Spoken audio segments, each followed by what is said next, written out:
Es una lesión de tipo asintomática y el diagnóstico se debe tomar en cuenta cuando evoluciona a síntomas y signos de colestasis. Es decir, el paciente va a presentar ictericia y prurito. Los conductos biliares no se van a regenerar y por último se produce la inflamación que progresa paulatinamente a una cirrosis, luego a una hipertensión portal y finalmente a una insuficiencia hepática. La colangitis esclerosante normalmente lo podemos detectar por resonancia magnética, haciendo el primer estudio selectivo en realizar. Puede definir en ellos, con la resonancia, mejor los conductos intrahepáticos que lo vamos a ver que se encuentran dilatados en la periferia. Produce una estenosis adicional junto a esta área de conductos intrahepáticos dilatados, se observa una estenosis de alto grado. La sospecha clínica es alta y los hallazgos con los colangiográficos no son concluyentes para completar la exploración para una colangitis y por lo tanto se tiene que aplicar el análisis por vía endoscópica de CEPRE. El 10 al 15% van a desarrollar colangiocarcinoma. Es decir, que desembocarán la colangitis esclerosante potencialmente en un colangiocarcinoma. Bien, aquí tenemos esquemáticamente los ductos biliares normales. Luego tenemos la parte de la cicatrización del tejido con destrucción de los ductos y dilatación de los mismos. Entonces tenemos que las estructuras intrahepáticas se encuentran en sus ductos, unos totalmente obliterados debido a, como lo observamos aquí, a una gran cicatrización de una fibrosis de su estructura, y junto a ello encontramos una gran dilatación del lumen en los dos extremos. Esta situación que se da en los conductos biliares intrahepáticos y también extrahepáticos, al hacer la colangiografía, podemos ver que se da un aspecto arrosariado o también llamado en collar de perla. Los hallazgos a través de CEPRE, el 75% se produce una dilatación de los conductos biliares intra y extrahepáticos, como lo hemos visto. Hay una estenosis simultánea irregular multifocales que va a alterar los conductos normales y va también a dilatar lo que este proceso de oclusión, luego dilatación con áreas de fibrosis en la imagen de la colangiografía, como lo hemos observado, da un aspecto en collar de perlas, con una estenosis asociada a la colangitis esclerosante primaria, son muy cortas. En el asunto de poda, la presencia de los conductos intrahepáticos dilatados, sin ramas colaterales dilatadas. Esas ramas colaterales no dilatadas no se detectan porque están obliteradas. Y están obliteradas porque existe en esas áreas fibrosis, donde por esto dan el aspecto del árbol biliar periférico seccional. La presencia aislada de los conductos periféricos dilatados sin conexión visible con los conductos centrales dilatados es característico. Debe emplearse secuencias de T1, T2 y la resonancia magnética con pacientes que se tiene que evaluar los cambios de las paredes de los conductos y el parénquima hepático. Bien, la colangitis esclerosante se da más en hombres comprendido entre la edad de 30 y 50 años. Normalmente tienen una afección de las vías intra y extrahepáticas con procesos de cicatrización, obliteración y dilataciones saculares. Están asociados con la colitis ulcerosa, como ya mencionamos, es una enfermedad autoinmune también, que precede a la colangitis. La crisis de la colangitis es por brotes, no es simultáneo, sino paulatinamente por brotes. No se encuentra anticuerpos antimitocondriales, pero en cambio sí se encuentra anticuerpos para ANCAs.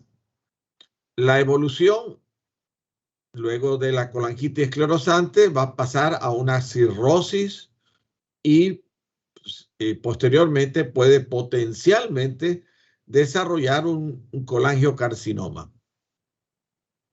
Entonces, la colangitis esclerosante la podemos realizar selectivamente para diagnosticar la resonancia magnética y también a través de CEPRE, endoscópicamente. El tratamiento, se puede intentar el tratamiento con uso de ursodesoxicocólico, no tan útil. También se puede intentar a través de dilataciones de tipo endoscópicas a través de CEPRE o realizar, si la lesión ya está dentro de la cirrosis o más aún si ya está comenzando a desarrollarse un colangiocarcinoma, debe intentarse un trasplante en los casos avanzados o en los casos resistentes al tratamiento. Las manifestaciones hepatobiliares, la colangitis esclerosante primaria, entonces va a tener fibrosis con obliteraciones y dilataciones de los conductos biliares simultáneamente. Obliteración, dilatación, obliteración, dilatación. En las vías pequeñas se observará una ductopenia.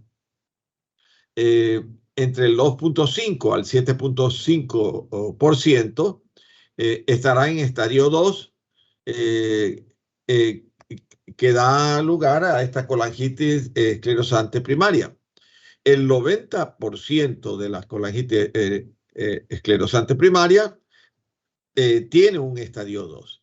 Su curso es totalmente independiente. El 90% va a ser asintomático, pero un 5% va a presentar astenia, pérdida de peso, prurito. El 5% va a manifestar con colangitis de repetición.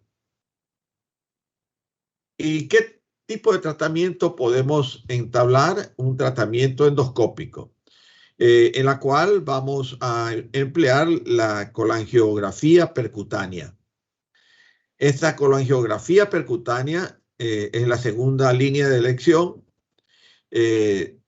Implica que se puede hacer la colocación de un drenaje percutáneo con realizar con estas constricciones en la parte intrahepática que no puede ser accedadas a través del CEPRE por vía endoscópica o dilatarse o cuando se intenta hacer una dilatación y esta va a ser de tipo fallida. Entonces tiene que hacerse la colangiografía percutánea colocándose este drenaje percutáneo. Las complicaciones que se puede obtener es el daño de la arteria hepática, puede causar una hemobilia un sangrado de la bilis, en la bilis mezclado con el líquido biliar y provocar una colangitis. Bien, en cuanto a las características macroscópicas y colangiográficas, tenemos lo siguiente. Este es un corte transversal de un parénquima hepático en la que presenta una colangitis esclerosante primaria. En este corte sagital que observamos aquí, está presente una fibrosis circunferencial, es decir, rodeando a los conductos biliares, una fibrosis de tipo circunferencial que tiene un aspecto de capa de cebolla, es decir, con aposiciones de fibrosis de manera circunferencial, y que alrededor de dicho conducto termina con la obliteración de los mismos. Como observamos en la parte central, estos dos conductos totalmente obliterados y los otros dos en la parte inferior en vías de la misma situación, ¿no? Pero los dos del centro totalmente obliterados. Probablemente esta es la parte de estenosis y los de abajo son la parte de dilatación. Ahora, en la parte colangiográfica, como lo observamos en el lado derecho, vemos que los conductos van a tener dilataciones, miren, como están dilatados, pero junto a ello un estrechamiento de otros conductos. Entonces, por esa fibrosis, con esa cicatrización en forma de capas de cebolla, ¿no? Entonces, dan este aspecto arrosariado o en collar de perlas. Entonces, la colangitis esclerosante primaria es la inflamación y fibrosis de los conductos biliares intra y o extrahepático del curso generalmente progresivo. Lastimosamente es progresivo. El perfil clínico y bioquímico es de tipo de colestásico, es tipo colestásico. La imagen de la colangiográfica, como la vemos acá, tiene la característica arrosaramiento de las vías biliares intra, en las partes pequeñas, y extrahepática, en las partes más dilatadas por fuera. Y tienen el mismo aspecto, ¿no? Arrosaramiento o en collar de perlas. Si hiciéramos una biopsia en cualquier parte de este parénquima que tiene esas áreas obliteradas, vamos a observar a la derecha una fibrosis concéntrica. Miren, con esta tinción tricrómica de Mason se puede constatar claramente la fibrosis concéntrica periductal y la misma que tiene una ductopenia, ¿no? Una ductopenia. En la parte central vemos claramente esa ductopenia. Y en los otros es la superposición de estas capas de fibrosis. Aquí, pues naturalmente se produciría lo que estamos viendo en la parte colangiográfica, estenosis y dilataciones de los conductos alternadamente. Vemos otros gráficos, otra biopsia en la que observamos que la colangitis esclerosante presenta una fibrosis que está rodeando a los conductos biliares con superposición de capas de fibrosis, de fibroblastos que van a obliterar los conductos biliares. Ahora, estos conductos biliares hacia el lado derecho, estos conductos biliares portales presentan esta fibrosis concéntrica periductal a manera de capa de cebollas e impide el paso normal de la bilis, y también se observa que presentan un infiltrado inflamatorio crónico linfoplasmocitario. ¿Okay? La colangitis esclerosante primaria es una reacción de tipo inflamatoria en el árbol biliar asociada a fibrosis obliterativa. En el 10 a 20% de los casos va a afectar exclusivamente las vías biliares extrahepáticas. Quiere decir que la mayor parte de afección, entre el 90 y 80%, va a ser intrahepática. Anatomía patológica. ¿Qué podríamos observar? Lo que ya hemos venido describiendo, los grandes depósitos de pigmento, adicionalmente pigmentos biliares dentro de los hepatocitos. Es decir, periféricamente a esta fibrosis encontramos los depósitos de pigmentos biliares, esteatosis, colestasis, perdón. Al mismo tiempo va a presentar edema e infiltración portal con leucocitos polimorfonucleares que paulatinamente van a tener una proliferación de los conductos biliares con fibrosis concéntrica centrada por conductos biliares que llevará con esto a una obliteración progresiva en un 30% de los casos. La etiopatogenia realmente es desconocida, pero se sospecha por las características que son de tipo autoinmune. Las intervenciones intervienen dentro de este proceso factores de tipo genético, congénitas, ¿no? Y también factores de tipo adquiridas. Al mismo tiempo, intervienen aspectos tóxicos y también aspectos metabólicos. En cuanto a la respuesta inmunogenética, está dada por factores de necrosis y esta lesión puede generar también en la pared cierto tipo de bacteriemia. Al mismo tiempo, los factores de necrosis tumoral de tipo alfa van a activarse y este proceso inflamatorio de tipo crónico llevará entonces a áreas de fibrosis cicatrizales.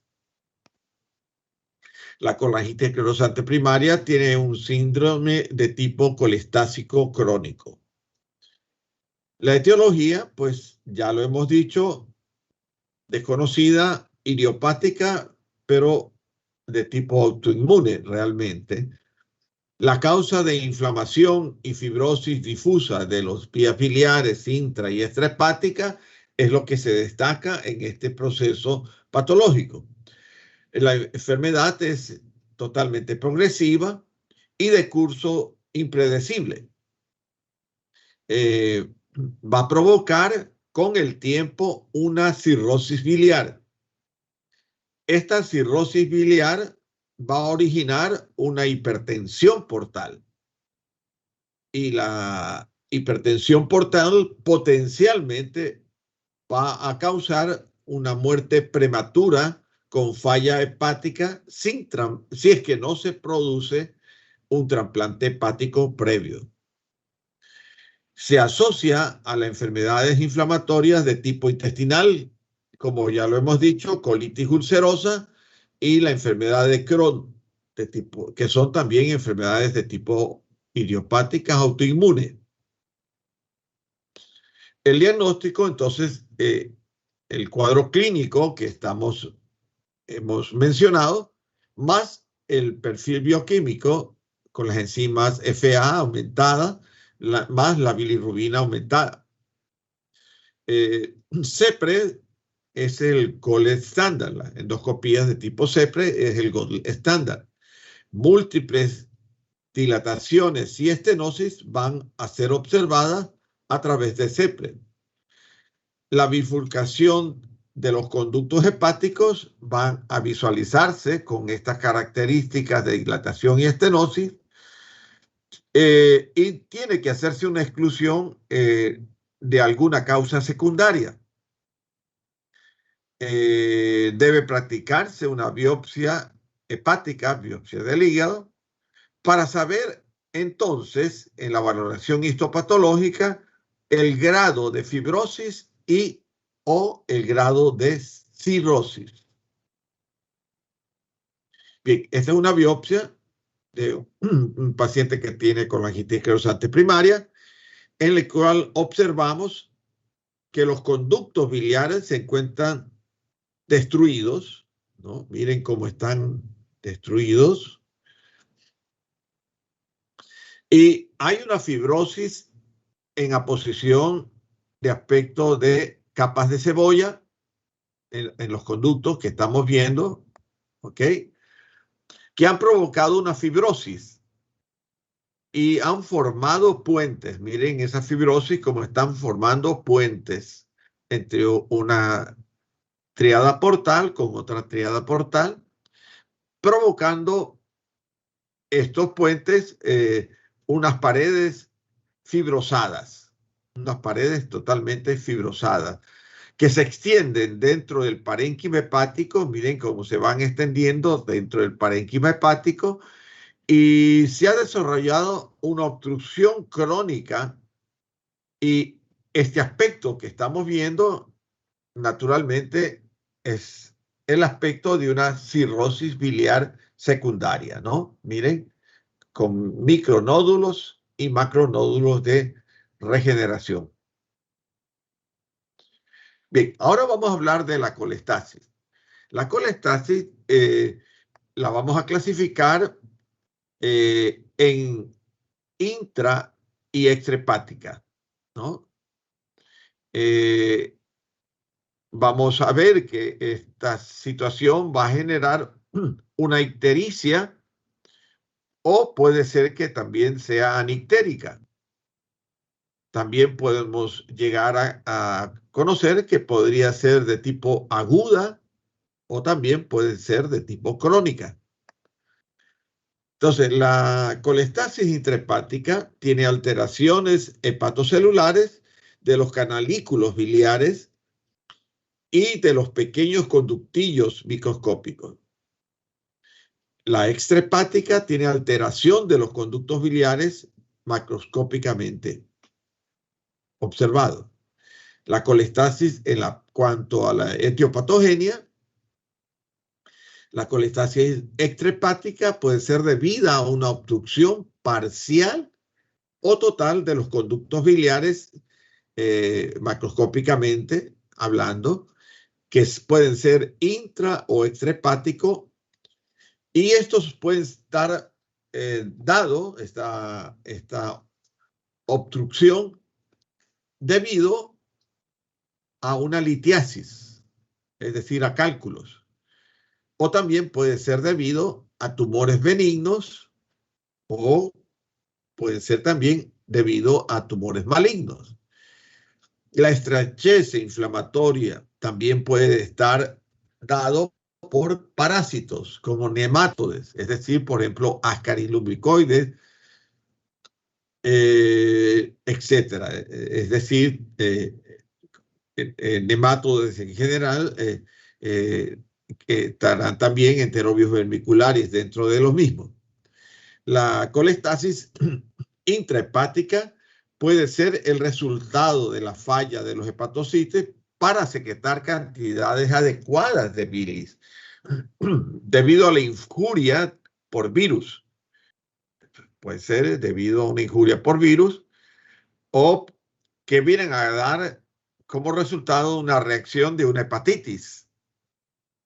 Puede ser el resultado debido a drogas, suministración de cocaína, heroína, o el exceso de alcohol, el alcoholismo, o en caso de que encontrarse también toxinas de tipos endógenas, de tipo endógena, o tipo exógenas. La injuria por drogas puede producir colestasis con una inflamación que puede dar lugar a una hepatitis colestásica, o sin inflamación por una colestasis de tipo pura, no inflamatoria. Otro mecanismo de colestasis intrahepática es la destrucción progresiva de conductillos biliares que ocurre en la cirrosis biliar primaria. Bien, la colestasis entonces va a ser el resultado de un bloqueo o supresión del flujo biliar que impide total o parcialmente la llegada de bilis al duodeno. La colestasis intrahepática puede estar motivada por una lesión a nivel hepatocelular, un defecto excretor, una lesión de los conductos biliares intrahepáticos o también por una compresión de los conductos biliares intrahepáticos.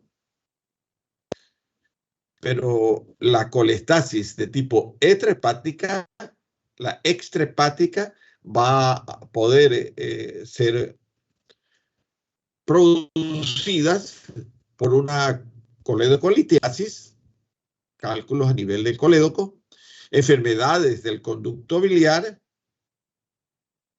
diversos tipos de enfermedades que afectan los conductos biliares o una compresión extrínseca del árbol. Aquí tenemos diversas causas de la etiología de la colestasis intrahepática. Ya hemos mencionado algunas de ellas. La colestasis pura por fármacos, una colestasis benigna, una asociación con infecciones de tipo bacteriana, o puede ser de tipo crónica del adulto debido a una cirrosis biliar primaria, una hepatitis de tipo autoinmune de la forma colestásica, una colangitis esclerosante, un colangiocarcinoma. O también puede ser de tipo crónica infantil, debido a una atresia biliar en los niños, déficit alfa-1 antitripsina, displasia anteriohepática, una enfermedad de Caroli, una enfermedad de Biller. Otras causas menos frecuentes, recurrentemente en el embarazo. O si también puede ser por un asunto idiopático recurrente. O enfermedades autoinmunes, como son la sarcoidosis, como son las amiloidosis, o también enfermedad de Hodgkin, linfoma de tipo Hodgkin o insuficiencia cardíaca. En el adulto, a nivel intrahepático, pues puede llegar a una colestasis por medicamentos hepatotóxicos, por hepatitis víricas, cualquiera de las hepatitis víricas, no tanto la A, naturalmente, ni la D. Y también por una hepatitis alcohólica, una cirrosis de la NEC, una cirrosis por cualquiera de las hepatitis previas, una colangitis esclerosante, de la que hemos hablado, primaria, enfermedades infiltrativas o tumorales, embarazos, accesos y autoinmune, amiloidosis. Y las extrahepáticas, mencionamos de nuevo, la litiasis biliar, los cálculos, tumores del árbol biliar, los cálculos del colédoco y las pancreatitis.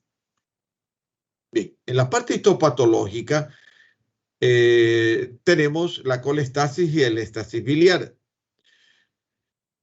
Como observamos, los hepatocitos en los cortes histopatológicos se observan edematosos. Los hepatocitos presentan un aspecto edematoso y están teñidos con bilis. Miren, dentro del citoplasma de los hepatocitos hay pigmentos de bilis que dan un aspecto de degeneración plumosa, como una degeneración plumosa. Pero observen que también en las vías biliares hay tapones de bilis. Miren, encontramos tapones de bilis. en los conductillos biliares, que van a generar entonces una colestasis inducida probablemente en este caso por medicamentos.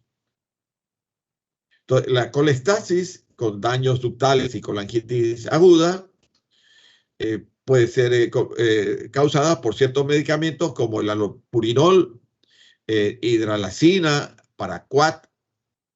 La colestasis pura o blanda puede ser dada por anticonceptivos orales, anabólicos, esteroides, estrógenos.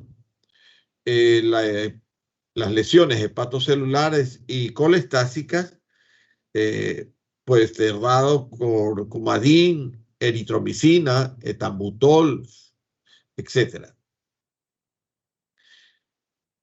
En las principales causas de colestasis intrahepática, entonces ya lo hemos mencionado, la colestasis hepatocelular por una sepsis, por endotosemias, hepatitis virales, esteatohepatitis alcohólica, drogas, desórdenes genéticos, neoplasias malignas, enfermedades infiltrativas, síndromes paraneoplásicos, malformaciones congénitas también, hiperplasias regenerativas nodulares, trastornos vasculares o también una cirrosis, la colestasis hepatocelular.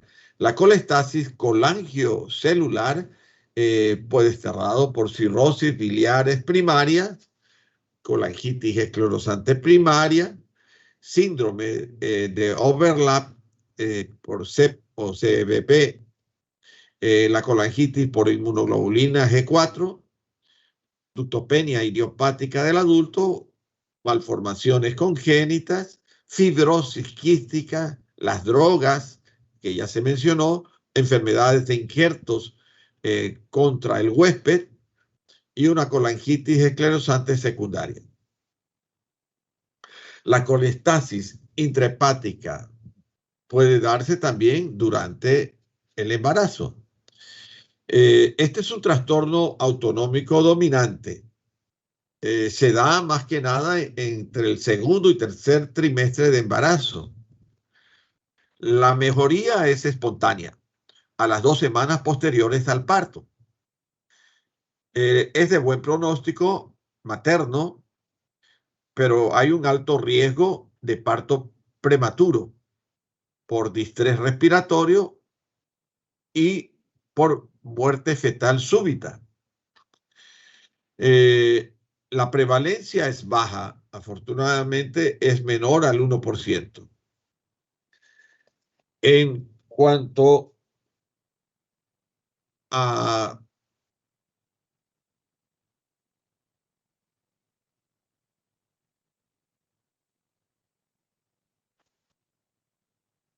la colestasis intrahepática familiar progresiva, la colestasis intrahepática familiar progresiva puede llevar a o tener clínicamente un prurito leve, puede no presentar ictericia, puede presentar hipertensión portal, hemorragias gastrointestinales, cirrosis, una falla hepática, colestasis neonatal, una colestasis inducida por droga, una litiasis por colesterol.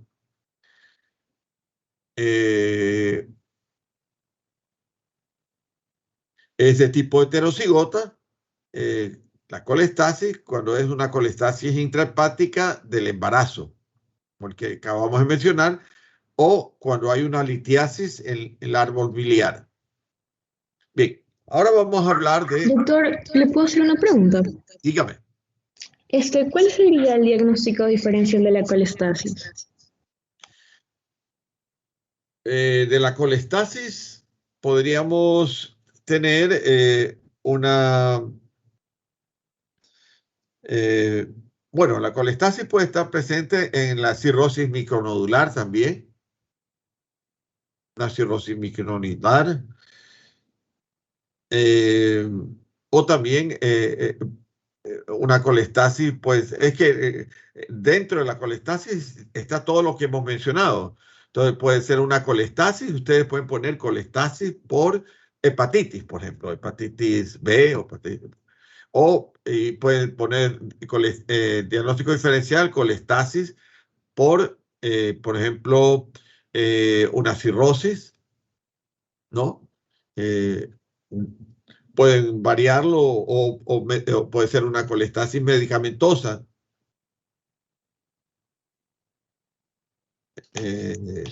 Y entonces ese sería el diagnóstico diferencial, porque forma parte de algunas patologías.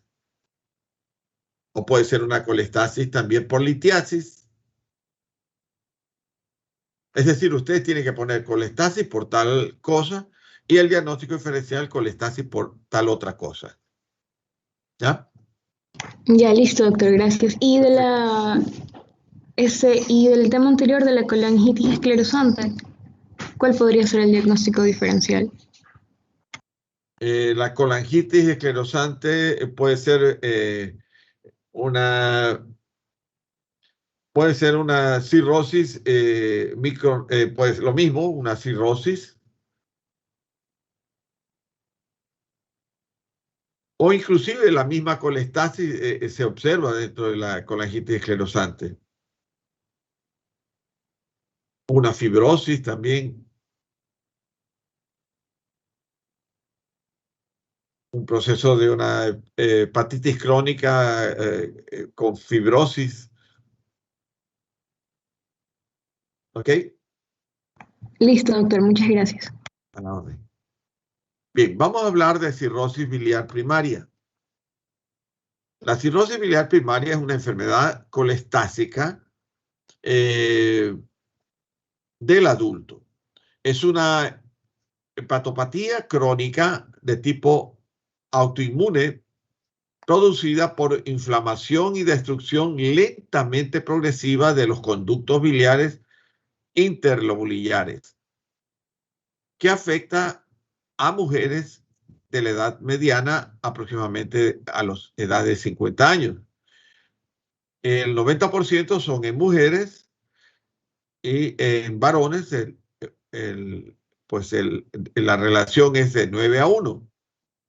El 10% vendría a ser en varones. La mayor frecuencia de la cirrosis biliar primaria se da en Estados Unidos y al norte de Europa. La prevalencia global es de 1 en cada 2.000 habitantes. La edad está comprendida entre los 30 y 60 años.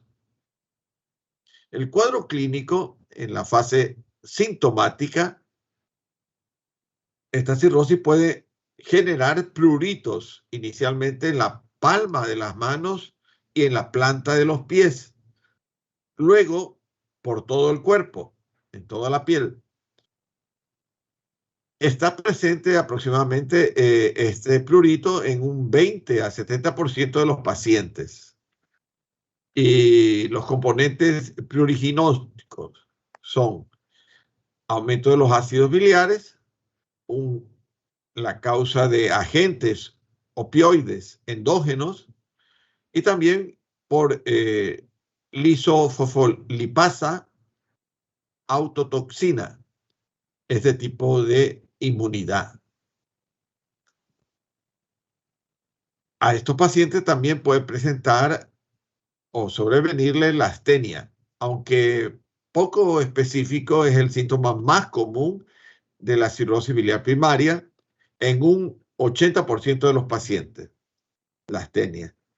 La ictericia, ausente en las fases iniciales y en general solo se presenta en las fases avanzadas. La ictericia solo se encuentra en la cirrosis macronodular, va a estar presente. Las manifestaciones cutáneas son lesiones por rascado, hiperpigmentación cutánea, que con el tiempo la piel adquiere un aspecto rugoso y áspero al tacto. Estos pacientes también van a presentar santelasmas, santomas en las palmas y santomas tuberosos que suelen ser disminuir o incluso desaparecer en las últimas fases. Santelasmas y santomas son depósitos de macrófagos cargados de lípido. También van a presentar hipercolesterolemia con aumento del HDL. No incrementa el riesgo cardiovascular. Va a tener osteopenia en un 33% y osteoporosis en un 11%. La cirrosis biliar primaria tiene una colangiopatía destructiva crónica no supurativa de causa desconocida y se asocia a anticuerpos antimitocondriales circulantes, anti-M2, un perfil bioquímico colestásico y a una alteración florida de los conductos biliares, la ductopenia. Bien, esto es un algoritmo en los especialistas de gastroenterología.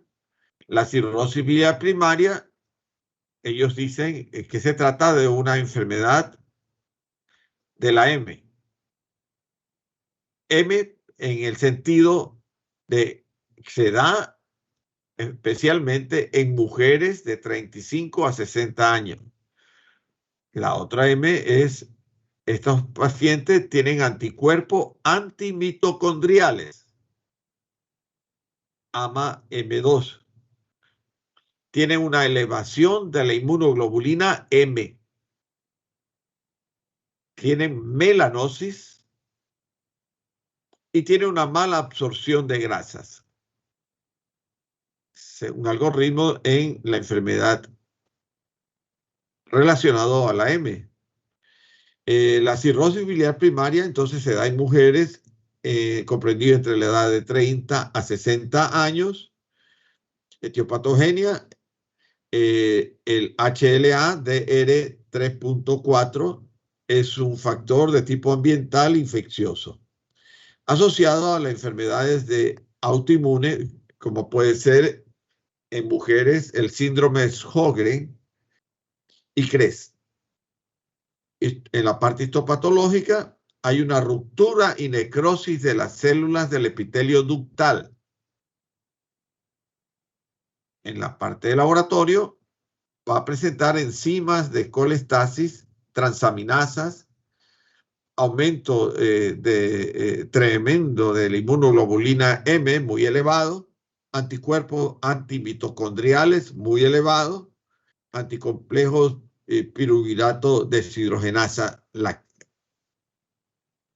Bien, en lo que se refiere a la histopatología, van a observar este aspecto muy característico. Miren, esta es una cirrosis biliar primaria cuya lesión ductal es de tipo florida, con espacios portales marcadamente expandidos. Los espacios portales están muy expandidos y están rodeados por un infiltrado de linfocitos y células plasmáticas que rodean a una reacción. Miren, rodean todo esto una reacción de tipo granulomatosa, proceso de aspecto granulomatoso. Miren, claramente se ve como un granuloma.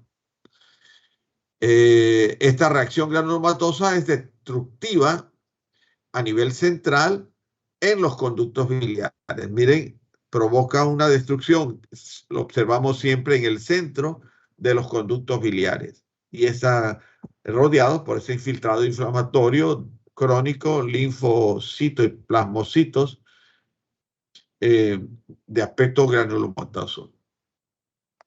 ¿Ok?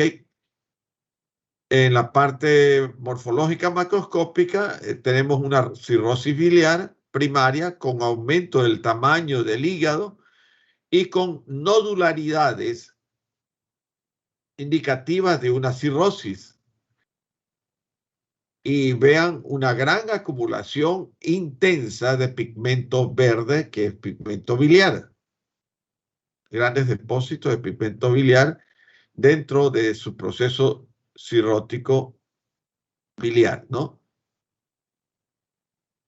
La cirrosis biliar secundaria tiene diversas causas, entre ellas la obstrucción de los conductos biliares extrahepáticos, atresia biliar, litiasis, estenosis, carcinoma de la cabeza del páncreas. No tienen predilección de sexo, producen similar un prurito, ictericia, mal estado general, acolia, coluria.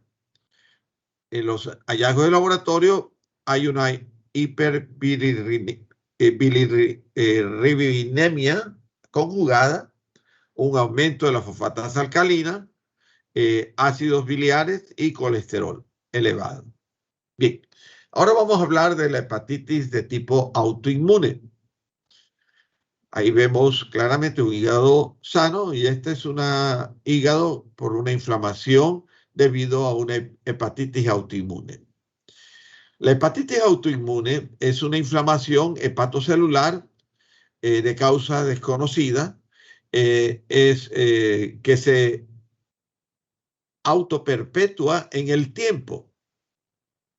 Afecta con mayor frecuencia en mujeres jóvenes, dando cuenta aproximadamente del 20% en las hepatitis crónicas. O sea, el 20% de las hepatitis crónicas son debidas a una hepatitis autoinmune.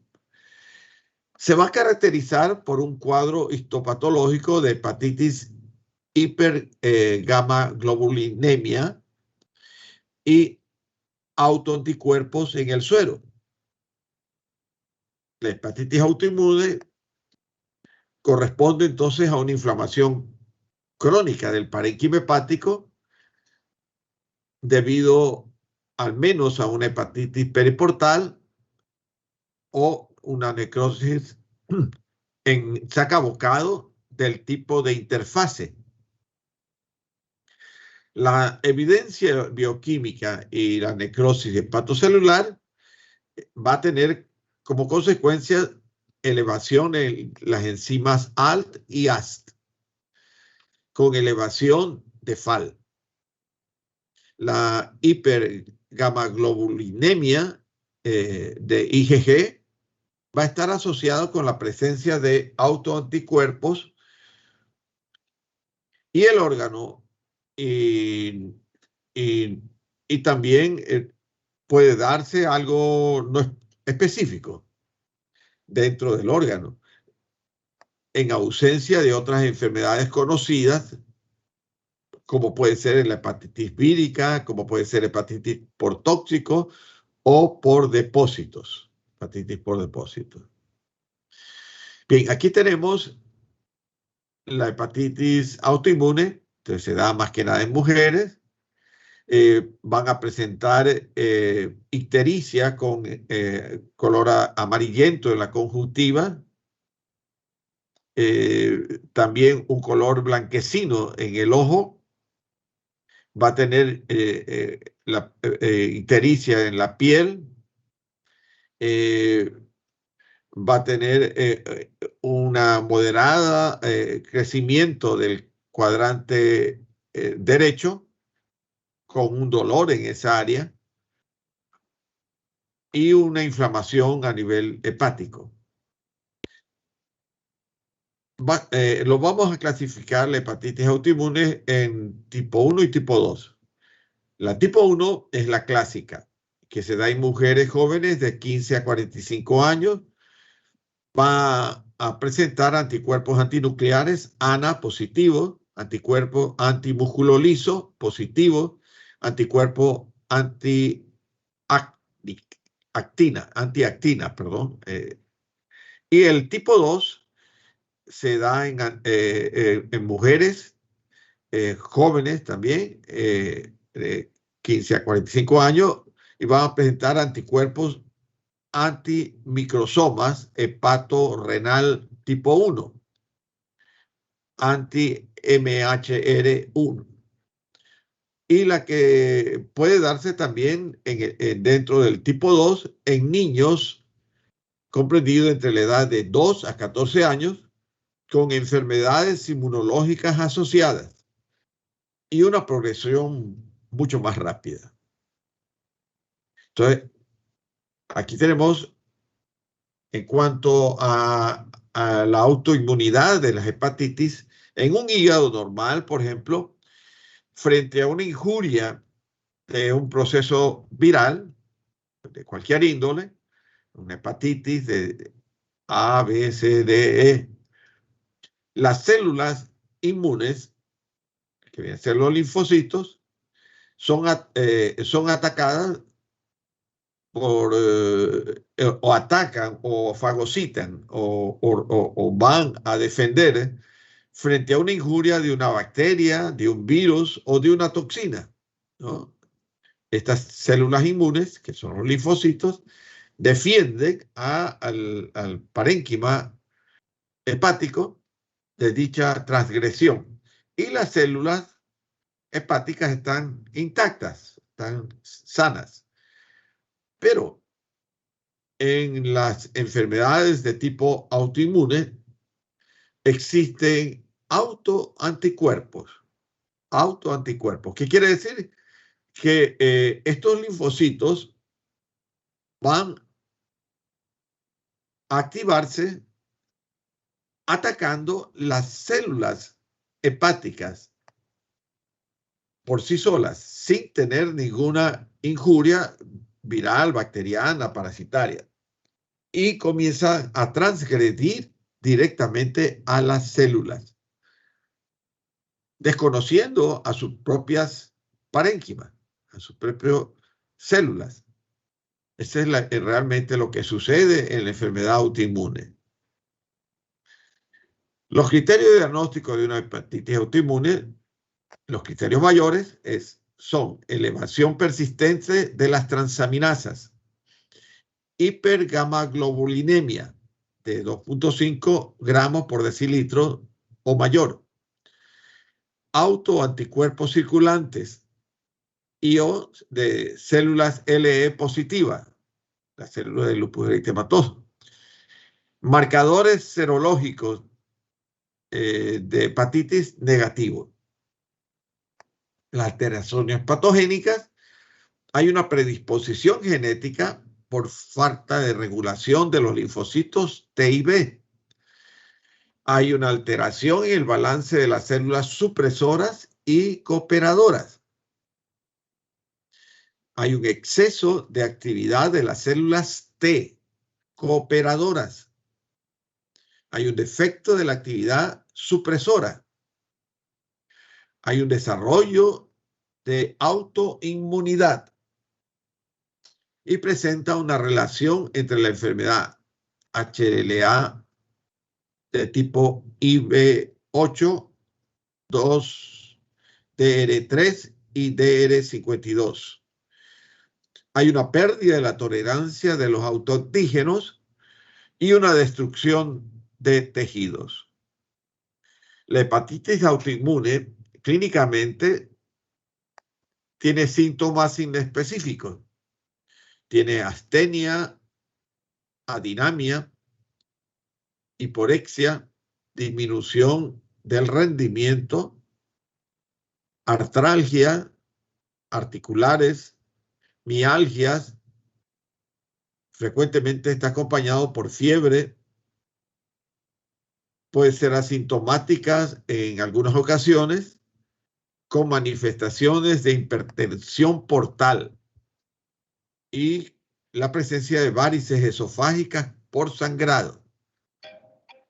Los hallazgos clínicos va a haber hepato y esplenomegalia, eritema palmar, hirsutismo, crecimiento del vello en las mujeres, teleangiectasia aracniforme, como lo vemos aquí, amenorreas, ictericias prolongadas y elevaciones de las transaminasas.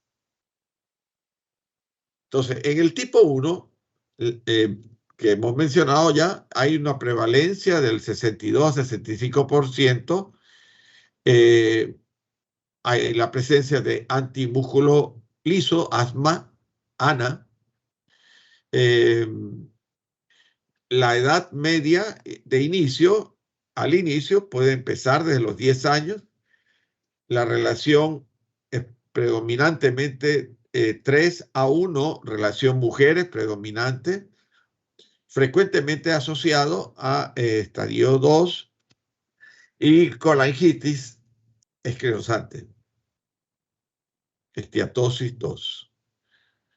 Prevalencia en cuanto a la hepatitis autoinmune de tipo 2, hay una prevalencia del 35 a 38% de anticuerpos microsomales de tipo 1, hepático, renal, LKM1, ACS, anticitosal tipo 1, y se da en una edad media de inicio de 6.5 años de edad.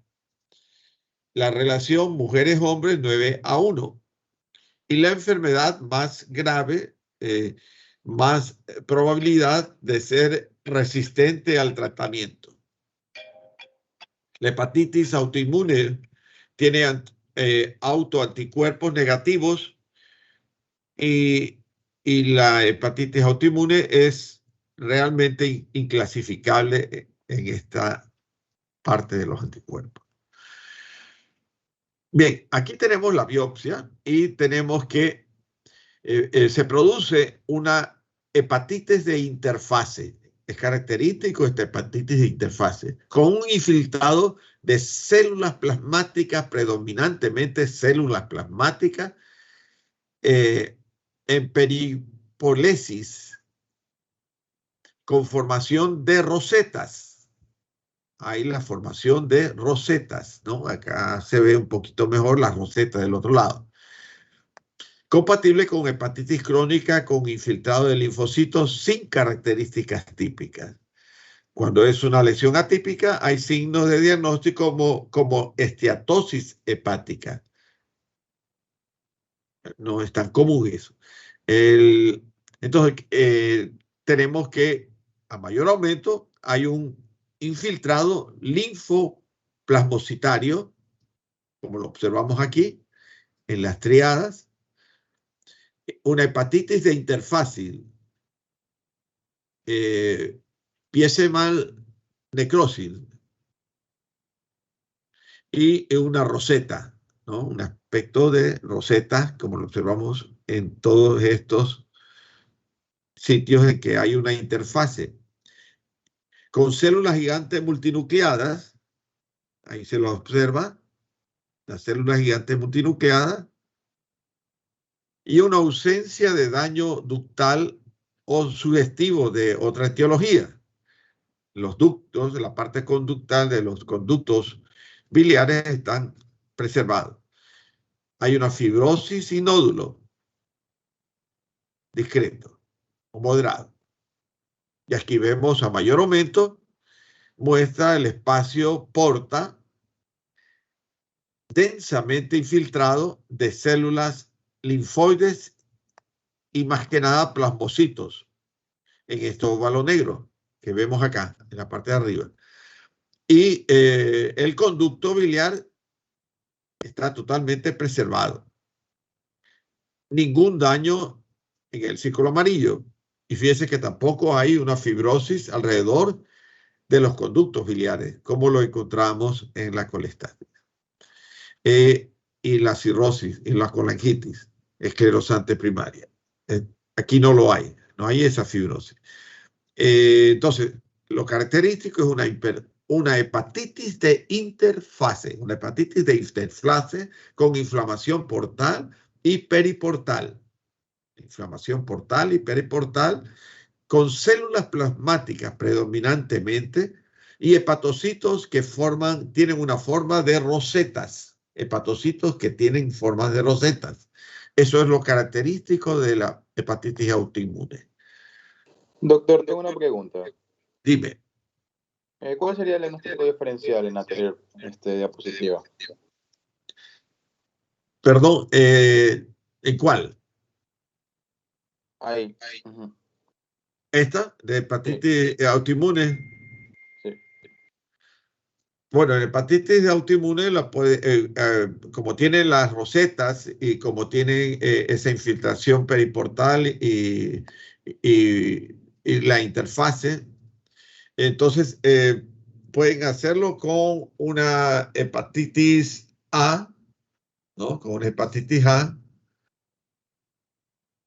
fundamentalmente hepatitis A o hepatitis B en estadio inicial. ¿Ok?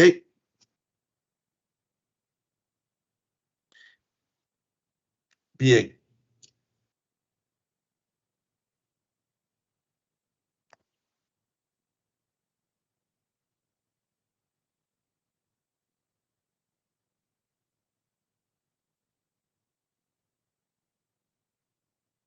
Vamos a quedarnos aquí para dar oportunidad que terminen ustedes la exposición. Entonces me quedaría en el slide 136 para el día lunes continuar con la exposición a partir del slide 136, ¿no? Y entonces ahora sí, por favor, los que van a exponer, que es...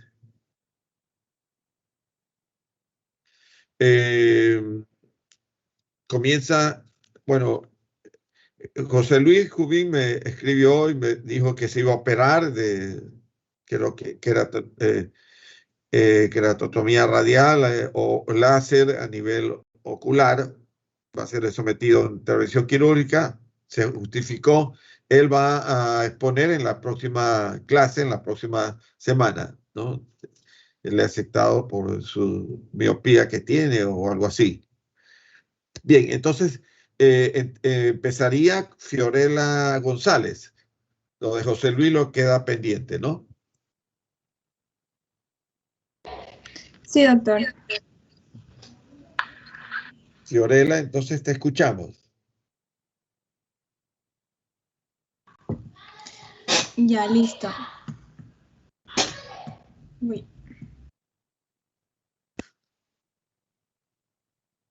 Hemangioma cavernoso creo que empieza, ¿no? Muy bien. Ya Fiorella, perfecto. Ya listo, doctor. Ahora sí.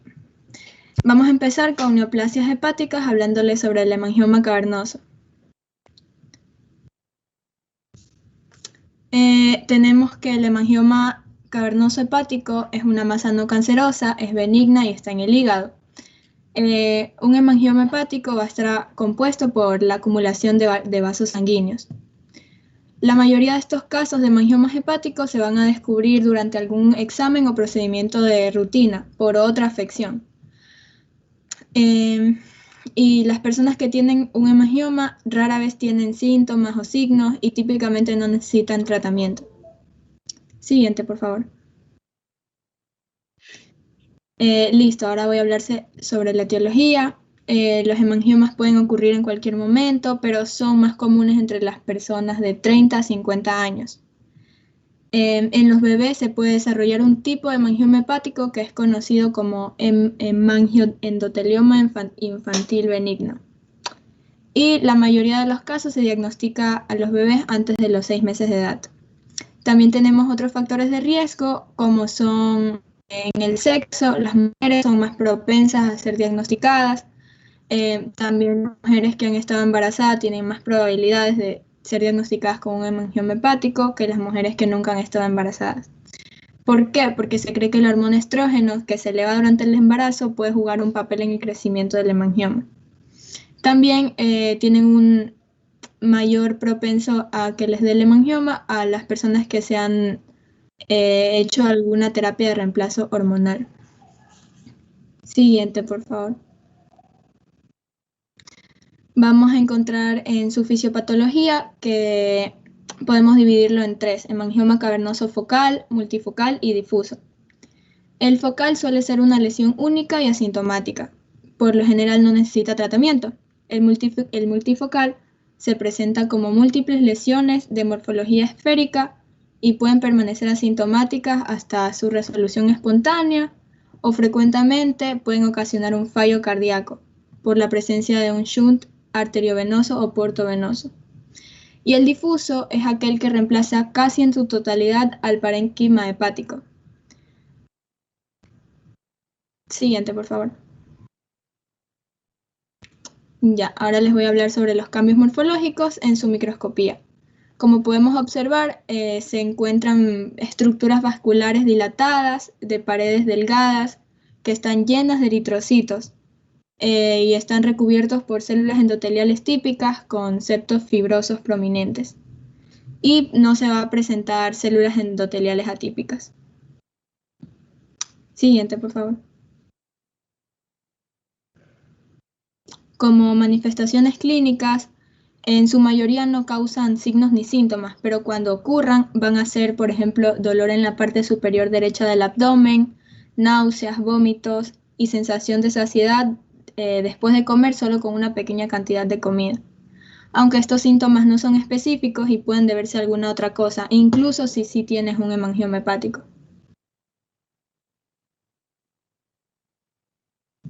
Siguiente. Vamos a tener en diagnóstico y diferenciales los exámenes y procedimientos utilizados para diagnosticar los hemangiomas son los siguientes. Tenemos la ecografía, que es un método diagnóstico por imágenes que va a utilizar ondas sonoras de alta frecuencia para obtener imágenes del hígado. Vamos a encontrar a los hemangiomas como una lesión hipercogénica, sin embargo hay excepciones. Por ejemplo, cuando está el hígado graso, el hemangioma puede ser hipocogénico respecto del parénquima que lo rodea. Vamos a tener también la tomografía computarizada, la tomografía axial computada, las imágenes por resonancia magnética y también una escintigrafía, que es un tipo de diagnóstico por imágenes nuclear que utiliza un material de rastreo radioactivo para obtener imágenes del hígado. Siguiente, por favor. Tenemos que saber en su epidemiología que esta neoplasia es la neoplasia hepática benigna más frecuente y sucede en un 2 al 5% de la población y es más frecuente en mujeres. Más frecuentemente es asintomática, siendo un hallazgo casual en las pruebas de imagen. Raramente se presentan con dolor, febrícula o síntomas relacionados. Y tienen una incidencia del 1 al 2,6% en recién nacidos y hasta el 10% en niños de 1 año de edad. Siguiente. El tratamiento. Si el hemangioma es pequeño y no presenta ni signos ni síntomas, no va a necesitar tratamiento. Pero las opciones de tratamiento igualmente pueden incluir las siguientes. Tenemos cirugía para extraer el hemangioma hepático, si es que se puede separar fácilmente del hígado, y si no, también se va a extirpar una parte del hígado. También podemos tener procedimientos para detener el flujo sanguíneo que llega al hemangioma. También tenemos la cirugía de trasplante de hígado y en otros casos también la radioterapia.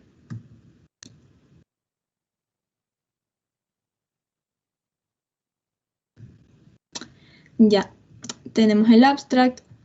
The so-called giant hepatic hemangioma is usually less frequent than those smaller than 5 centimeters. The first ones cause symptoms in some cases and they increase the risk of complications such as traumatic rupture, so that their management can be rather complex, since currently there is no consensus for the treatment. A 18-year-old female patient was received at consultation due to a pain and palpable mass in the epigastrium. In imaging studies performed, a tumor was found in the left hepatic lobe, which was compatible with a giant hemangioma. It was corroborated video laparoscopy, which showed an atypical vascular imaging. This case was discussed in an interdisciplinary team of gastroenterology, surgery, and imaging services. A chemical embolization to hepatic artery was initially decided with HeLa foam, and in a second stage, surgical resection of the lesion was performed, which allowed greater avoiding complications along with a positive surgical outcome. Okay, which is the most important you want to remark in this aspect? For me, it is important to have the correct imaging cases because it is important to do a treatment. Sometimes they don't cause symptoms, but when they are giant, they cause, and you have to do a surgery. Surgical intervention, and if the diffuse one, you need maybe transplantation. Yes. Okay, very good. Muy bien, ¿tienes otro tema de carcinoma de vesícula biliar, creo, no? Sí, al final de la exposición otro tema. Ah, ya, perfecto. Ok. Betsabe Muñoz. Sí, doctor. Te escuchamos, Betsabe. Bueno, buenas tardes, doctor, de cátedra y compañeros. Les voy a explicar lo que es el adenoma hepatocelular desde el punto de vista microscópico. Siguiente. Empecemos con la definición. Los adenomas hepáticos, que también son llamados adenomas hepatocelulares, son tumores epiteliales del hígado, poco frecuentes, pero benignos, que son originados en los hepatocitos. Siguiente. Con respecto a su etiología, en la mayoría de los casos, los adenomas se desarrollan por razones desconocidas en un hígado por lo demás sano, pero se han identificado factores de predisposición, como lo que es la exposición a estrógenos, en donde el uso de estrógenos como anticonceptivos orales son un factor de riesgo para desarrollar estos adenomas. Los casos de estos adenomas rara vez se informaron antes de la llegada de los anticonceptivos orales en la década de 1960. También tenemos el uso de andrógenos anabólicos. El desarrollo de adenomas hepatocelulares se ha asociado con el uso de esteroides androgénicos anabólicos que se usan para el tratamiento de anemia plástica, la anemia de Fanconi, el angioedema hereditario y el desarrollo de la masa muscular en los culturistas. También están los síndromes genéticos. Los síndromes genéticos que incluyen enfermedades por el almacenamiento de glucógeno y poliposis adenomatosa familiar. También está la obesidad y síndrome metabólico. Pues tanto la obesidad y el síndrome metabólico están asociados con el desarrollo de los adenomas hepatocelulares, particularmente en hombres. Siguiente. Con respecto a su epidemiología, basados en datos de Estados Unidos, los adenomas hepatocelulares son extremadamente raros y ocurren en menos del 0.007% al 0.012% de la población. La incidencia general en mujeres que no toman anticonceptivos orales se estima en 1 a 1.3 por millón, pero en mujeres que toman píldoras anticonceptivas orales se estima en 34 por millón. Sí, con un mayor riesgo asociado con dosis más altas de exposición a estrógenos y duración de la exposición. A pesar de la introducción de anticonceptivos hormonales en dosis más bajas, los adenomas hepáticos pueden detectarse con mayor frecuencia debido al mayor uso rutinario de imágenes médicas, así como la creciente incidencia de obesidad y síndrome metabólico. Aproximadamente el 90% de los pacientes con adenomas hepáticos son mujeres. También hay que tener en cuenta que es más probable que el adenoma hepatocelular en los hombres esté asociado al uso de esteroides anabólicos androgénicos y a la enfermedad del almacenamiento de glucógeno. También hay que tener en claro que la mayoría de los pacientes afectados tienen una edad de entre 20 a 50 años de edad. Siguiente. Con respecto a la patogenia, hay que tener en claro que estos se van a dividir en tres grandes subtipos. Tenemos al adenoma hepatocelular con inactivación del factor nuclear 1 alfa hepatocito, en donde el 90% de estos tumores tienen mutaciones inactivadoras del factor nuclear 1 alfa de hepatocito, que son somáticas, mientras que el 10% restante presentan mutaciones en línea terminal. El factor nuclear 1 alfa hepatocito codifica un factor de transcripción. Las mutaciones en línea germinal heterocigótica son responsables de la MODY3 autosómica dominante. Los pacientes con MODY3 que desarrollan adenomas hepatocelulares tienen una segunda mutación somática adquirida. Estas lesiones suelen afectar a mujeres y los anticonceptivos orales están implicados en algunos de los casos. También tenemos a los adenomas hepatocelulares con activación de beta-catenina. Las mutaciones activadoras de la beta-catenina se asocian a neoplasias y tumores malignos en muchos órganos. En el hígado pueden originar adenomas hepatocelulares que se asocian a un riesgo muy elevado de transformación maligna y que deberían ser resecados aunque sean asintomáticos. Estas lesiones se desarrollan con el uso de anticonceptivos orales y esteroides anabolizantes, y estos van a aparecer tanto en hombres como en mujeres. También tenemos los adenomas hepatocelulares inflamatorios. Estas lesiones se encuentran tanto en mujeres como en hombres y se asocian a una estatosis hepática no alcohólica. Parece que su incidencia está aumentando y el riesgo de malignización es pequeño pero evidente. Y posiblemente se deberían resecar aunque sean asintomáticos. Estos se caracterizan por mutaciones activadoras en la glucoproteína 130.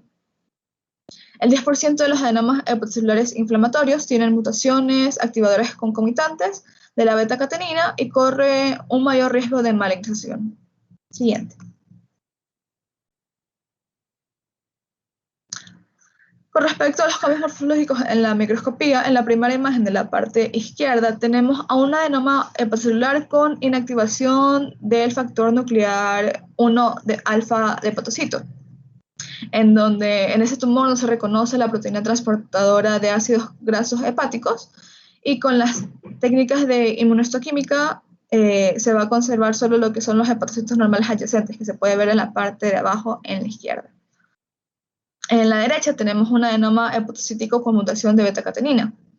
Se puede observar la tinción nuclear con inmunohistoquímica frente a la proteína mutante en algunos hepatocitos tumorales, que comparados con los demás hepatocitos tumorales que conservan la tinción de membrana van a ser diferentes. Siguiente.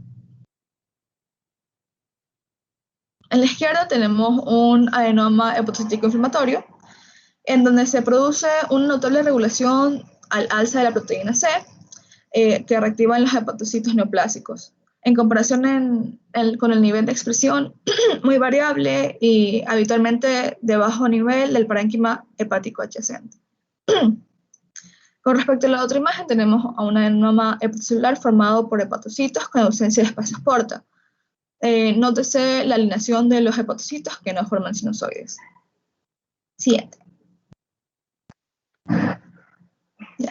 En esta imagen también lo mismo, adenoma hepatocelular, donde se muestran las trabéculas hepatocitarias sin atipia ni mitosis, y algunas trabéculas con 2 hileras de células y ocasionalmente formación de pseudoglándulas. Siguiente. Con respecto a las manifestaciones clínicas, los hallazgos de la exploración física en pacientes con adenomas hepatocelulares a menudo son inespecíficos. Estos pacientes pueden estar asintomáticos o pueden parecer enfermos con palidez y malestar abdominal. Es por eso que hay que tener en cuenta lo siguiente. Dolor en el cuadrante superior derecho o en la región epigástrica, signos vitales con taquicardia, hipotensión u ortostasis, que estos son preocupantes por hemorragia activa. También está la esclera anictérica, que se ha informado de ictericia debido a la compresión del tumor en el árbol biliar. También la conjuntiva pálida, si es que ocurre alguna hemorragia, una masa hipocondrial derecha con o sin dolor a la palpación, hepatomegalia, onda de líquido, que esto es en casos de hemoperitoneo. También los signos peritoneales, donde está incluida la protección o el rebote en casos de rupturas del tumor. Y también hallazgos cutáneos, donde van a estar el signo de Greig-Turner o signo de Colin. Siguiente. Con respecto al diagnóstico, vamos a tener tanto estudios de laboratorio como estudios de imagen. En los estudios de laboratorio, las anomalías bioquímicas de las pruebas funcionales hepáticas son poco frecuentes, pero pueden ocurrir en los pacientes con un adenoma hepatocelular grande. Estos son tumores mayores a 5 centímetros. Estos van a incluir niveles elevados de fosfatasa alcalina y gamma-glutamiento-transpeptidasa, particularmente en pacientes con adenomas hepatocelulares complicados por sangrado o más de uno. Los biomarcadores séricos de inflamación suelen estar aumentados, sobre todo en pacientes con adenoma hepatocelular inflamatorio. La alfa-fetoproteína es normal en los pacientes con adenoma hepatocelular en ausencia de transformación maligna. Con respecto a los estudios de imagen, vamos a tener en primer lugar a la ecografía, en donde en la ecografía sin contraste, la apariencia del adenoma hepatocelular a menudo es inespecífica. El adenoma hepatocelular puede parecer bien delimitada e hiperecoica debido al alto contenido de lípidos de los hepatocitos, pero también puede ser heterogénea debido a la hemorragia interlesional. El sangrado también puede aparecer como calcificación, mientras que la necrosis de la lesión puede aparecer como áreas hiperecoicas con sombras acústicas. También tenemos a la tomografía computarizada. En la tomografía computarizada del hígado sin contraste, estos adenomas suelen estar bien delimitados y tienen baja anisodensos. En la tomografía computarizada multifase, con contraste, la lesión puede mostrar un realce periférico durante la fase temprana con un flujo centrípeto posterior durante la fase venosa portal, que es característica de estos adenomas. Durante la última fase de la tomografía computarizada con contraste, la lesión se puede volver isodensa y luego hipodensa. Además, los adenomas hepatocelulares suelen tener áreas de hemorragia, necrosis o fibrosis, los que les dan un aspecto heterogéneo. En el caso de los adenomas hepatocelulares con hemorragia reciente, estos aparecen como una lesión con una alta atenuación. Como último, tenemos a las imágenes por resonancia magnética, en donde los adenomas hepatocelulares suelen estar bien delimitados en estos estudios con contraste debido al contenido de grasa o glucógeno de los hepatocitos. Los adenomas hepatocelulares muestran un realce de la fase arterial en la resonancia magnética, mientras que los patrones de realce en las fases posteriores varían según el subtipo de la lesión. Siguiente. Con respecto al diagnóstico diferencial, vamos a tener la hiperplasia nodular focal. Aunque las imágenes multifásicas con contraste a menudo pueden distinguir entre la hiperplasia nodular focal y el adenoma hepatocelular, es posible que se requiera una evaluación y/o intervención adicionales para el diagnóstico definitivo. También tenemos al carcinoma hepatocelular. Los adenomas hepatocelulares con activación de beta-catenina no se caracterizan por ninguna característica específica en la resonancia magnética con contraste, y es por eso que pueden simular al carcinoma hepatocelular con realce arterial y lavado venoso portal. Sin embargo, los pacientes con carcinoma hepatocelular a menudo tienen antecedentes de cirrosis. Y también tenemos la enfermedad metastásica. La metástasis hepática son una causa probable de una lesión hepática sólida en pacientes con antecedentes de neoplasias malignas extrahepáticas. En tales pacientes, la evaluación debe comenzar con imágenes para buscar enfermedad metastásica en otros órganos. Siguiente. Con respecto al manejo y tratamiento, los anticonceptivos orales están contraindicados y es por eso que se debe interrumpir su administración en caso de su consumo. La resección quirúrgica se indica en la mayoría de los pacientes que presentan adenoma hepatocelular de diámetro superior a los 5 centímetros. En caso de que un hombre tenga un adenoma hepatocelular, igual se recomienda la resección quirúrgica sin importar el tamaño de su tumor. También cuando el diagnóstico está claro y el tumor tiene menos de 5 centímetros de diámetro y los pacientes son asintomáticos, la resección quirúrgica no es del todo obligatoria, pero es necesario el seguimiento de la lesión. Siguiente. Con respecto a las complicaciones, tenemos al sangrado y transformación maligna.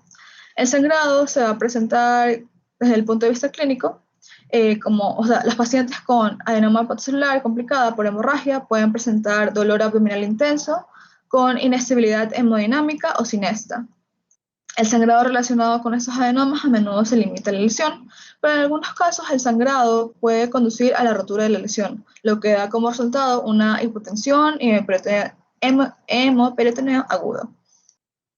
Con respecto al manejo, las intervenciones quirúrgicas para el adenoma hepatocelular complicada por hemorragia incluyen la resección quirúrgica de emergencia, la embolización transarterial con o sin cirugía posterior o cuidados de apoyo solos con cirugía posterior.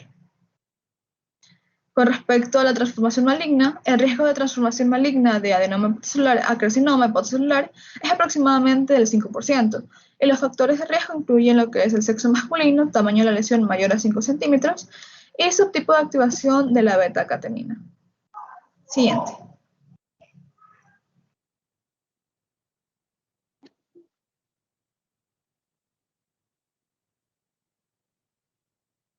Listo. Con respecto al abstract, hepatocellular adenoma. Hepatocellular adenoma is defined as a benign liver neoplasm composed of hepatocytes. Hepatocellular adenoma is a rare hepatic neoplasm accounting for 0.6% of all liver tumors. In Occidental countries, it chiefly occurs in young females with an estimated incidence of 3 or 4 cases per 100,000. The female preponderance is considered to be related to ingestion of sex steroids or oral contraceptives. The standard histology of hepatocellular adenoma is characterized by mature-looking hepatocytes that form slender plates. The reticulin pattern is normal. The cells are rich in glycogen and may undergo steatosis. Hepatocellular adenoma can contain pellucid-like blood-filled spaces and has a tendency for hemorrhage. Hepatocellular adenomas are circumscribed but lack a capsule.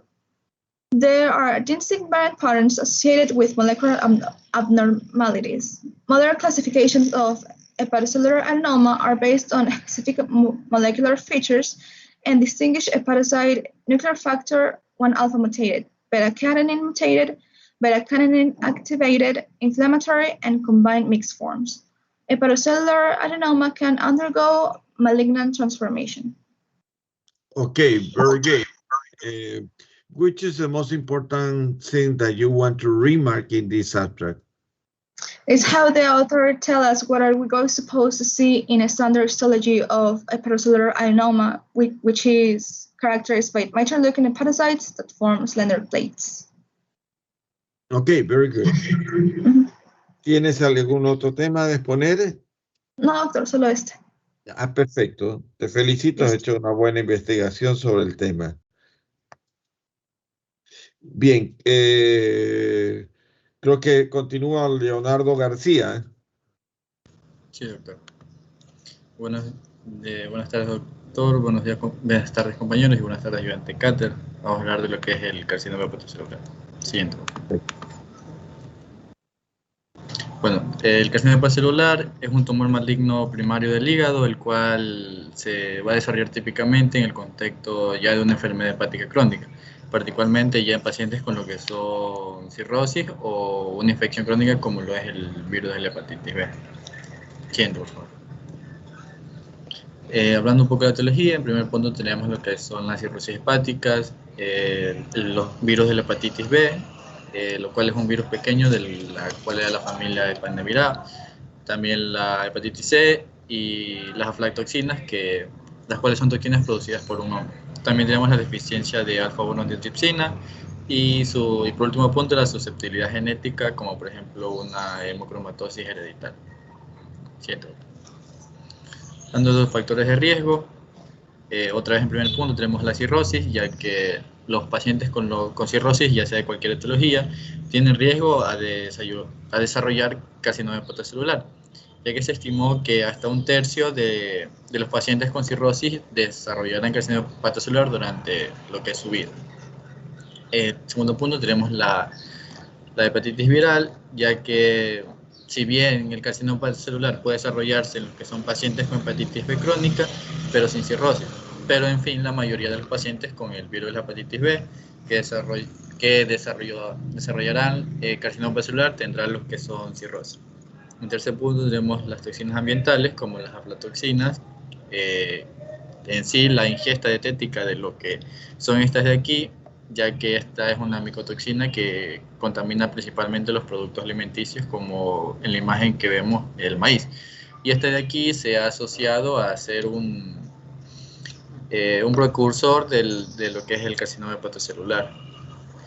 Y por último tenemos lo que son las aguas potables contaminadas, ya que se realizaron varios estudios donde incluían personas que beben agua de un estanque y en comparación a las que beben agua de pozo, ya que había una toxina alga verde azulada, microcistina, que iba a contaminar estas aguas de los estanques, y se cree que esto es un fuente promotor del carcinoma hepatocelular.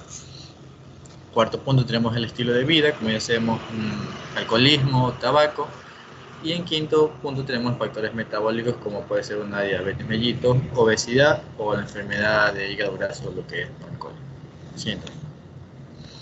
Complicaciones, tenemos el primer punto, el sangrado intraperitoneal, pero en sí se da por una rotura tumoral, ya que a menudo esta ruptura se asocia con la aparición repentina de lo que es un dolor abdominal intenso con distensión, una caída aguda de lo que era la hemoglobina e hipotensión, y se va a diagnosticar con mayor frecuencia mediante lo que eran imágenes abdominales, como lo es una tomografía computarizada de abdomen, ya que esta nos va a mostrar una masa hepática y lo que es el sangrado intraperitoneal de manera libre.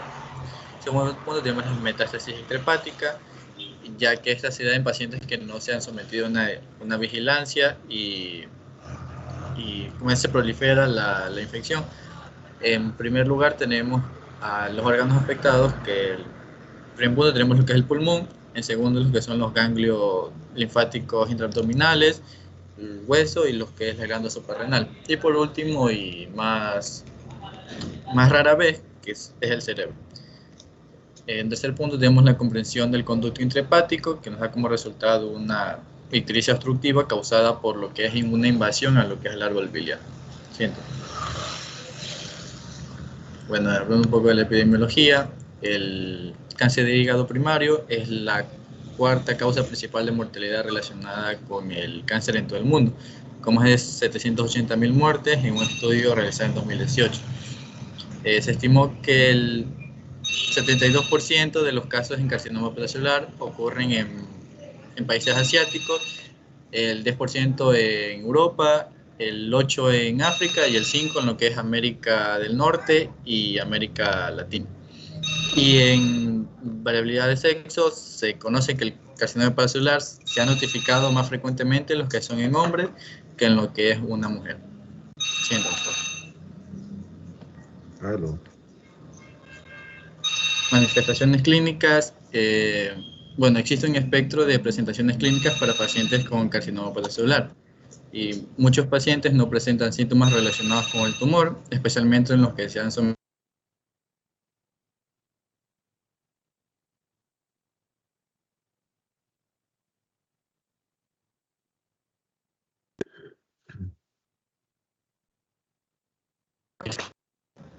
Disculpe, doctor, se fue el internet un momento.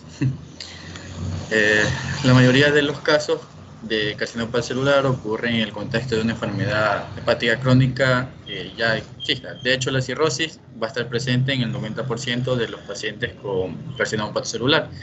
Entre los pacientes con enfermedad hepática más avanzada, los síntomas y los hallazgos que se van a encontrar a menudo se deben a lo que ya es una cirrosis más que al mismo tumor en sí.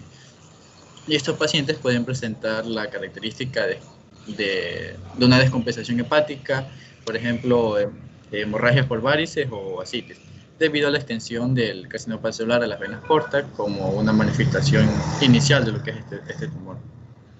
Hablando de los pacientes sintomáticos, los pacientes con lesiones avanzadas pueden presentar un dolor abdominal superior leve a moderado, fiebre que se va a desarrollar en asociación a necrosis tumoral central, pérdida de peso, ictericia obstructiva causada por invasión del árbol biliar.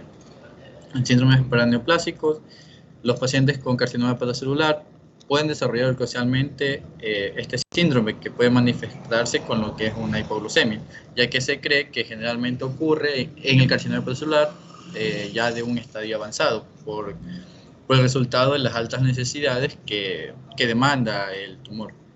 Siguiente, por favor. Hablando de los cambios morfológicos, las células malignas del carcinoma hepatocelular, que aquí se ven principalmente a la derecha, están bien diferenciadas y se mezclan con los hepatocitos normales, que de mayor tamaño, que se ven sobre todo al lado izquierdo, y este carcinoma hepatocelular puede formar lo que son cordones, que son más anchos que los del hígado normal, y en él no se discierne la arquitectura lobulillar normal, estando ausentes lo que son las triadas y las venas centrales. Pero hay estructuras vasculares irregulares, pero las neoplasias de mayor tamaño pueden tener áreas de necrosis, y ya que es frecuente la invasión de los canales vasculares, en particular las ramas de lo que son las venas cortas. Bueno, en la imagen A tenemos un carcinoma hepatocelular bien diferenciado que se compone de células tumorales con lo que era una atipia leve, una proporción nuclear citoplasmática más alta que podemos ver en hepatocitos normales, y estructuras pseudoglandulares raras, como lo señala la flecha.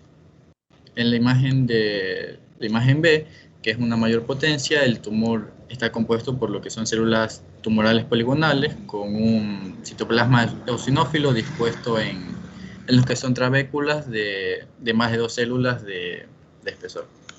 Siguiente, por favor. En el diagnóstico definitivo tenemos lo que es la selección del examen por imágenes, como una tomografía computarizada, resonancia magnética, o la ecografía con contraste suficiente, ya que estas son precisas para diagnosticar el carcinoma hepatocelular. Pero también se lo puede hacer por un biomarcador, como era la alfa-fetoproteína, la cual iba a estar elevada en pacientes con el carcinoma hepatocelular. Siguiente, por favor. Bueno, el primer punto de tratamiento y más importante tenemos la resección o el trasplante hepático, pero tenemos más como es una ablación, electroporación irreversible, quimioembolización, radioterapia, quimioterapia sistémica o la inmunoterapia.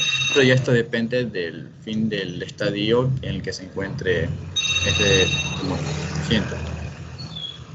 Hablando de la prevención, primer punto y más importante, la vacunación contra la hepatitis, el mejorar lo que es el estilo de vida y la exposición reducida a lo que son las aflatoxinas. Bueno, voy a proceder a leer lo que es el abstract.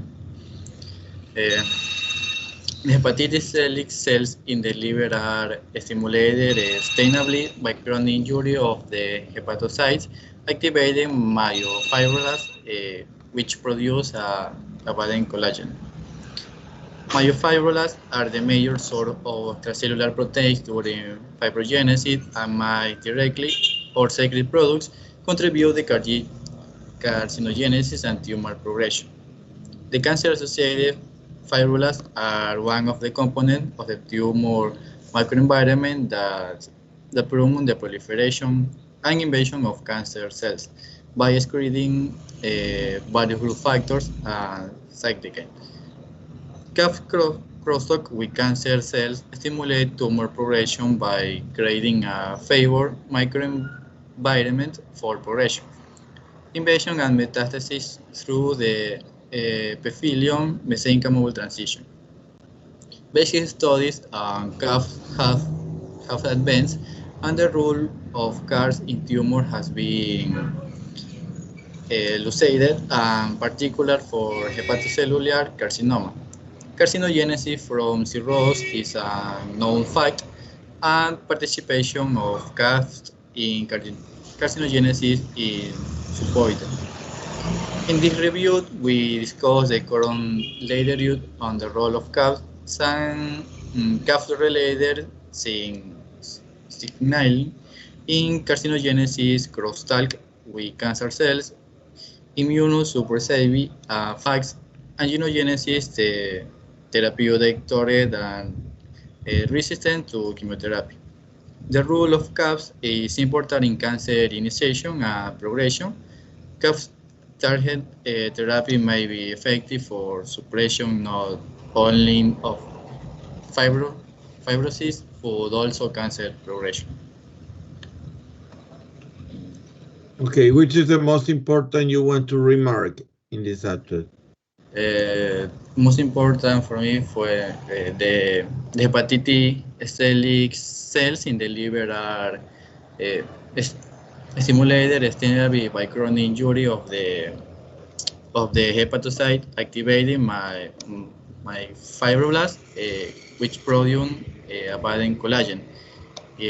fibroblasts are the majors of cellular proteins during fibrogenesis and might directly contribute the carcinogenesis and tumor progression, and the cancer-associated fibroblasts are one of the components of the tumor microenvironment that promote their proliferation and invasion of cancer cells. CAF target therapy might be effective for suppression not only of fibrosis, but also in cancer progression. Ok, good. ¿Tienes algún otro tema de exponer? No, doctor. Perfecto, bien. Si has hecho una buena investigación, te felicito. ¿Quién continúa? Yo, doctor. Campaña. Listo. Ok, Lovell, campaña, ¿no? Sí, doctor. Ok, te escuchamos, Lovell. Listo. Buenas tardes, doctor. Buenas tardes, doctor de cátedra. Vengo a hablarle sobre el colangiocarcinoma. En primer lugar, vamos a definir el colangiocarcinoma. El colangiocarcinoma es un tumor maligno primario del hígado. De hecho, es el segundo más frecuente después del carcinoma hepatocelular. Y el colangiocarcinoma tenemos que saber que tiene su origen en el epitelio de los conductos biliares. Puede ser intrahepático, o sea, dentro del parénquima hepático, o extrahepático, fuera del parénquima hepático. Entonces, es un proceso tumoral maligno del árbol biliar que se puede llegar a extender hasta la ampolla de Vater en el duodeno. Este tumor es muy poco frecuente, teniendo especial concurrencia en las regiones del sudeste asiático, y por lo general se va a manifestar en personas mayores a 50 años. En cuanto a la etiología de este tumor, de esta patología, tenemos que saber que no se encuentra esclarecida del todo, por lo cual se tienen diferentes suposiciones, como algunos procesos patológicos que incitan al colangiocarcinoma, como lo son, en primer lugar, la coningitis esclerosante primaria, la hepatolitiasis, la enfermedad de Calori, siendo esta una patología congénita, caracterizada por la dilatación segmentaria de los conductos intrahepáticos, y otras malformaciones congénitas, como son la atresia biliar y los quistes de colédoco. Algunos autores han asociado como etiología y como factores de riesgo a los tóxicos que se generan industrialmente, como lo son las dioxinas, las nitrosaminas y el asbesto. Asimismo, un poco para esclarecer lo que les había mencionado antes del sudeste asiático, se han mencionado como factor de riesgo y como etiología la infestación por duelas hepáticas, o sea, una infestación por parásitos endémicos de la región del sudeste asiático, como lo son las Chloronorquicinesis, los Pitorchis viverrin y las Salmonella typhi. En cuanto a su clasificación, vamos a tener que se puede clasificar en dos grandes grupos, como ya lo mencioné, de forma intrahepática, dentro del parénquima hepático, y de forma extrahepática, fuera del parénquima hepático, pero aún en los conductos biliares. Entonces, en su forma intrahepática, apenas representa el 10% de los tumores de colangiocarcinoma, y esta a su vez se va a clasificar por su forma de crecer. Y es aquí donde principalmente destaca el tumor formador de masa, representando aproximadamente el 80% de los tumores en la forma intrahepática. Luego, el porcentaje que se va a repartir puede estar en el infiltrativo periductal, intraductal, subductal o los de extensión superficial. En cuanto a la forma extrahepática, esta también se va a dividir en dos variantes: los tumores periliares y los tumores distales. Los tumores periliares o variantes periliares van a corresponder al 50-60% de los casos extrahepáticos y son más conocidos como tumores de Klatskin, localizándose principalmente en la unión o bifurcación entre los conductos hepáticos derecho como izquierdo. En cambio, las variantes distales se originan en el colédoco posterior al duodeno y van a tener un rango aproximado de 20 a 30% de la forma extrahepática. Y aquí en el cuadro que vemos a la derecha es una forma de tipificar, es decir, de clasificar los diferentes estadios, etapas que tiene este colangiocarcinoma. Si me pongo a explicarlo me extiendo demasiado, entonces voy a pasar al siguiente tema. En cuanto a las complicaciones de esta patología, tenemos que tener en primer lugar que ¿cuándo se complica esto? Se complica cuando su tamaño supera los 5 centímetros, cuando este tumor se vuelve multifocal y puede tener metástasis linfonodular o una invasión linfovascular.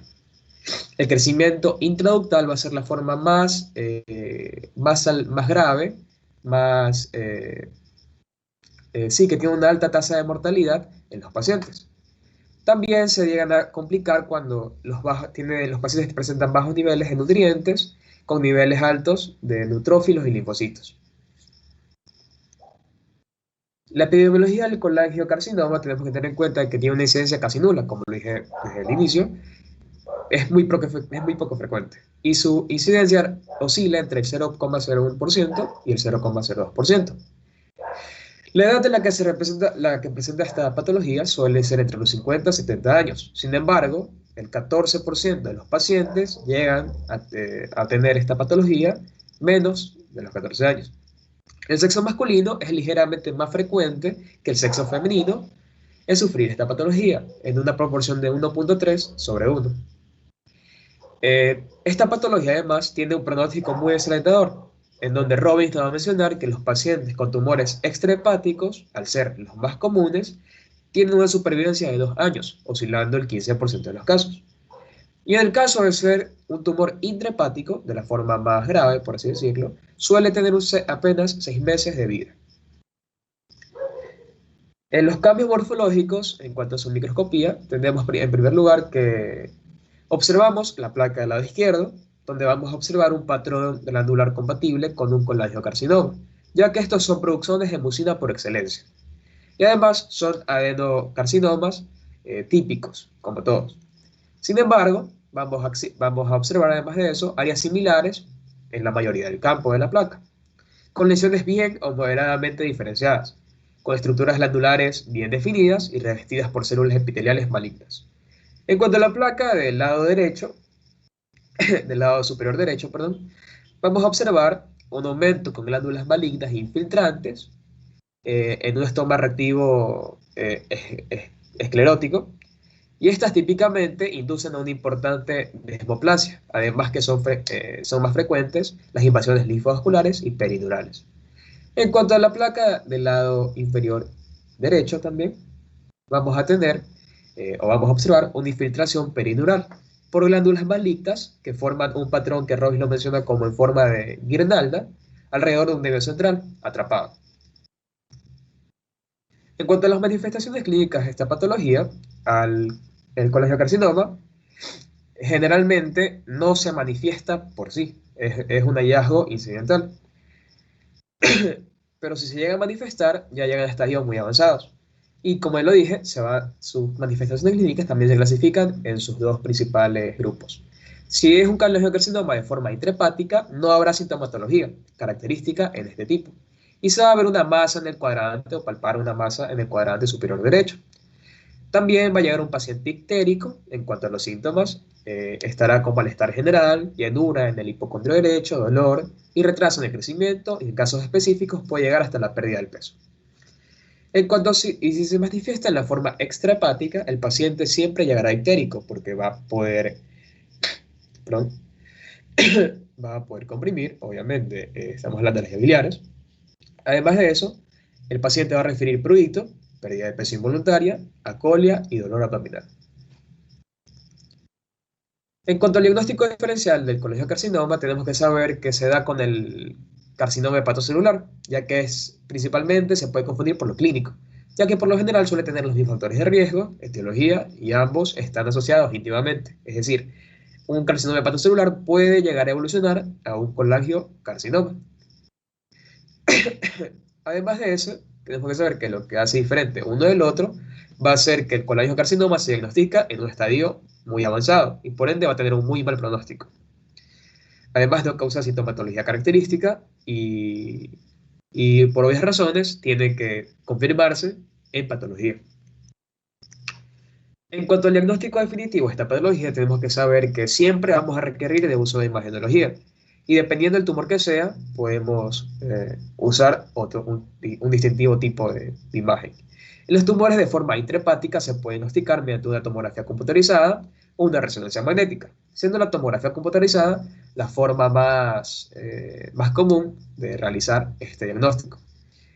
Además de eso, están los marcadores tumorales como el CA19-APF y una biopsia guiada por imagen, como la vemos en la imagen superior derecha. En los tumores de forma extrahepática, estos se pueden diagnosticar mediante una tomografía o una resonancia, una angiografía, marcadores tumorales como el CA19-APF, pero la forma más característica para diagnosticar esta patología, de esta forma, es mediante una colangiopancreatografía, que vemos en la imagen inferior derecha, una colangiopancreatografía retrógrada con biopsia y cepillado. Y vale la pena destacar que se debe realizar un ultrasonido abdominal endoscópico para evaluar la cabeza del páncreas por una posible masa de esta. En la imagen izquierda podemos observar una tomografía computarizada de abdomen, donde observamos la cara superior del lóbulo hepático derecho. Y vamos a observar una masa muy sutil, muy poco definida, muy mal definida, y con una densidad heterogénea y márgenes muy irregulares. Eso es lo característico de la tomografía de esta patología. El tratamiento principalmente existen dos, pero más que nada va a ser quirúrgico. El segundo es postquirúrgico.